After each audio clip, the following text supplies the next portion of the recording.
मनुष्य की 4 चीजों की भूख कभी नहीं मिटती। वो है धन, जीवन, वासना और भोजन। इन सब के लिए मनुष्य हमेशा भूखा रहता है। भले उसे यह चीजें कितनी भी मात्रा में मिल जाएं, लेकिन उसकी लालसा कभी समाप्त नहीं होती। जीवन के इस लंबे सफर में यह सोचकर चलें कि कभी भी आप पर बुरा समय आ सकता है, इसलिए इस समय के लिए थोड़ा बहुत धन अवश्य बचा कर रखना चाहिए। जब भी कभी इंसान पर बुरा समय आता है तो उसके अपने ही पराये हो जाते हैं। यदि उस समय आपके पास धन हो तो वह समय का मुकाबला आप कर सकते हैं। बहुत भले बनकर जीवन व्यतीत नहीं किया जा सकता, क्योंकि भले और सीधे आदमी को हर कोई दबा लेता है। उसकी शराफत और ईमानदारी को लोग पागलपन समझते हैं। जैसे जंगल में सीधे पेड़ों को सबसे पहले काटा जाता है और टेढ़े मेढ़े पेड़ों को यूं ही खड़ा रहने दिया जाता है। इसलिए आप इतने सीधे मत बनिए कि लोग आपको लूट कर ही खा जाएं। उल्लू दिन में देख नहीं सकता, इसमें भला सूर्य का क्या दोष हो सकता है।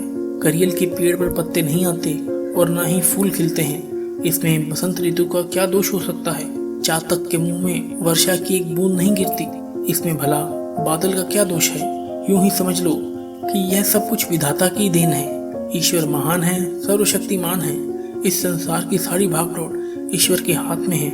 ईश्वर ही राजा को दास और दास को राजा बना देता है। ईश्वर ही गरीब को अमीर और अमीर को गरीब बना देता है।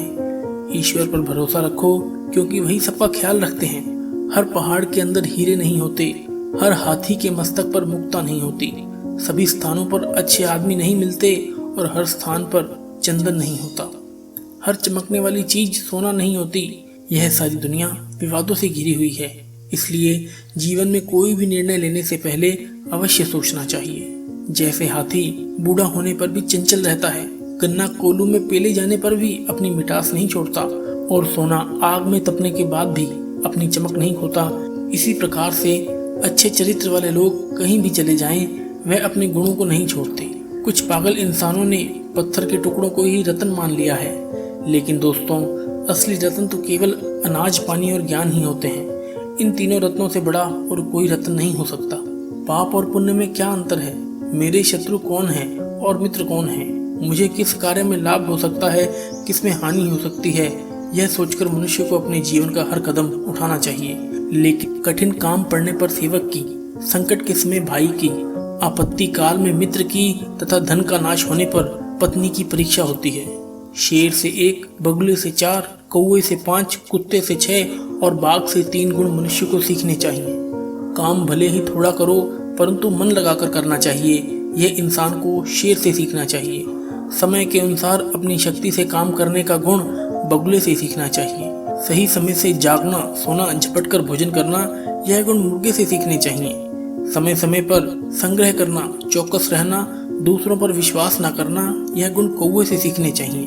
बहुत भूख में भी संतुष्ट रहना, गहरी नींद में सोते हुए भी जागते रहना, मालिक की वफादारी करना, यह गुण मनुष्य को कुत्ते से सीखने चाहिए। यदि धन का नाश हो जाए, मन की शांति भंग हो जाए, तो इन बातों को बुद्धिमान लोग दूसरों को नहीं बताते। जो व्यक्ति दूसरों को बताने की भूल करते हैं, लोग उनका मजाक ही बनाते हैं। अपने हाथों से किया हुआ काम श्रेष्ठ होता है, इसलिए मनुष्य को अपना ज्यादातर काम अपने हाथों से ही करना चाहिए। अंधाधुंध खर्चा करने वाला तथा जो अपनी आमदनी से अधिक खर्चा करता है और दूसरों से झगड़ा करता है, ऐसे लोग कभी सुखी नहीं रह सकते। जैसी धरती खोदने से उसमें पानी निकलता है, वैसे ही गुरु की सेवा से विद्या प्राप्त होती है। यह बात सदा याद रखें कि गुरु की सेवा के बिना इंसान कभी अच्छी शिक्षा प्राप्त नहीं कर सकता। जो नारी अपने पति का कहना नहीं मानती और व्रत रखती है, ऐसी नारी अपने पति की आयु कम करती है।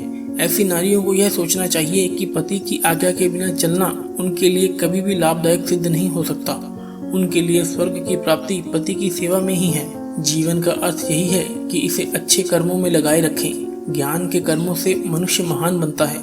यह मत बोलो कि जीवन अस्थायी है, इसलिए जीवन के हर पल का उपयोग किसी अच्छे कार्य के लिए किया जाना चाहिए। जब तक मनुष्य है तब तक हर चीज में आनंद है, किंतु जैसे ही मृत्यु आकर जीवन का अंत कर देती है, इसके साथ ही हर चीज का अंत हो जाता है। पुरुष आदिकाल से ही चंचल है। इस संसार में भगवान को छोड़कर हर चीज अस्थायी है और लक्ष्मी तो रमणी है, सदा नृत्य करती है। यह धन, रिश्ते, नाते, घर द्वार सब अस्थायी हैं, इनमें से कोई किसी का साथ नहीं देता। और दोस्तों, केवल धर्म ही है जो अटल सत्य है। यह ज्ञान का भंडार है, दूसरों का भला चाहने वाले ही आत्मिक शांति प्राप्त कर सकते हैं। इंद्रियों पर संयम और जीवों पर दया करने से ही शांति मिलती है। कर्म से ही इंसान छोटा बड़ा बनता है, इसलिए सदा अच्छे कर्म करो और बुराई से दूर रहो। अच्छे कर्म करने से ही जीवन में शांति और सुख की प्राप्ति होती है। जिस तरह से फूलों में खुशबू, तिलों में तेल, लकड़ी में आग, दूध में घी, इन सब चीज़ों का बाहर से देखकर आप इनके गुणों का अंदाजा नहीं लगा सकते, क्योंकि यह गुण बाहर से दिखाई नहीं देते। इन गुणों को केवल पहचानने के लिए बुद्धि की आवश्यकता होती है। ठीक इसी प्रकार मानव शरीर में आत्मा का निवास होता है। इसी आत्मा को हम शरीर से अलग करके उसे पहचान नहीं सकते, केवल अपने विचारों से ही इसकी परख कर सकते हैं। देवता मिट्टी की मूर्तियों अथवा मंदिरों में विद्यमान नहीं है। देवता तो केवल हमारी भावना और हमारी आत्माओं में बसे हैं। जैसी आपकी भावना होगी वैसा ही देवता का रूप होगा। भावनाओं का मनुष्य के जीवन पर हर पहलू में प्रभाव पड़ता है। जैसे किसी मनुष्य की भावना होगी वैसा ही फल मिलेगा।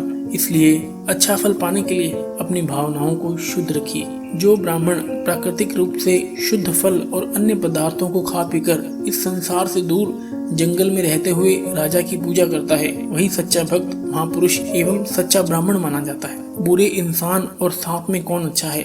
इस प्रश्न का उत्तर यही है कि सांप तो केवल समय आने पर ही काटता है, किंतु बुरे लोग हर वक्त बुराई करते रहते हैं। इसलिए बुरा इंसान तो हर समय बुराई करके सांप से भी ज्यादा भयंकर हो सकता है। सागर सबसे महान है, किंतु इसमें भी तूफान आते हैं और यह अपनी सारी सीमाएं तोड़कर विनाश भी कर देता है। परंतु सच्चे साधु और ज्ञानी लोग कभी भी अपनी सीमाएं नहीं तोड़ते। कोई मनुष्य भले कितना ही सुंदर हो, उसका जन्म भले कितने ही बड़े घराने में क्यों ना हुआ हो, परंतु वह पढ़ा लिखा नहीं है तो उसकी हालत उस फूल के जैसी होती है, जैसे दिखने में तो सुंदर है परंतु सुगंध से वंचित है। शस्त्रधारी कभी भी हमला कर सकता है। सींग वाले पशु कभी भी सींग मारकर जख्मी कर सकते हैं। स्त्रियां कभी भी झूठा लांछन लगा सकती है और राजघराने के लोग जरा जरा सी बात पर बिगड़ जाते हैं। इसलिए उनसे कभी भी खतरा पैदा हो सकता है। इन लोगों की दोस्ती और दुश्मनी दोनों ही बहुत खतरनाक होती है। दोस्तों, ये बातें चाणक्य नीति ग्रंथ की हैं। चाणक्य नीति आचार्य चाणक्य द्वारा रचित एक नीति ग्रंथ है, जिसमें जीवन को सुखमय और सफल बनाने के लिए उपयोगी सुझाव दिए गए हैं। इस ग्रंथ का मुख्य विषय मानव समाज को जीवन के हर एक पहलू की व्यवहारिक शिक्षा देना है। चाणक्य एक महान ज्ञानी थे, जिन्होंने अपनी नीतियों की बदौलत चंद्रगुप्त मौर्य को राजा की गद्दी पर बैठा दिया था। ये थी चाणक्य जी की कुछ महत्वपूर्ण नीतियाँ, जो आपको जीवन के किसी न किसी मोड़ पर काम आ सकती हैं। दोस्तों, ये वीडियो आपको कैसी लगी? अगर इस वीडियो से किसी का फायदा हो सकता है तो वीडियो उस तक जरूर पहुंचाएं। अपने कमेंट्स द्वारा हमें जरूर बताएं कि ये वीडियो आपको कैसी लगी। अगर अब तक आपने हमारे चैनल हेल्दी लाइफ मोटिवेशन को सब्सक्राइब नहीं कर रखा तो सब्सक्राइब जरूर कर लें। इस चैनल पर हम मोटिवेशन, मेडिटेशन और सेल्फ हेल्प से रिलेटेड वीडियोस अपलोड करते रहते हैं। तो दोस्तों, मिलते हैं नेक्स्ट इसी ही तरह की मोटिवेशन वीडियो के साथ। तब तक के लिए जय हिंद, जय भारत।